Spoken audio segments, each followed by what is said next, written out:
Hello everybody, welcome back to HardReset.Info channel. In today's video, I'll show you how you can easily change processing anti-flicker on your ELGATO Facecam MK.2.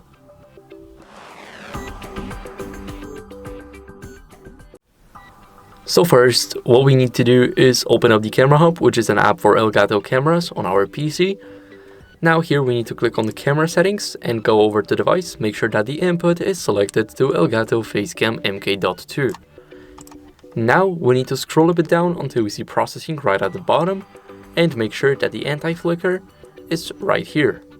So if it's here, then basically you can change it from 50 Hz to 60 depending on your preference. And that would be it. Thank you guys for watching, make sure to leave a like, subscribe, and see you next time. Bye.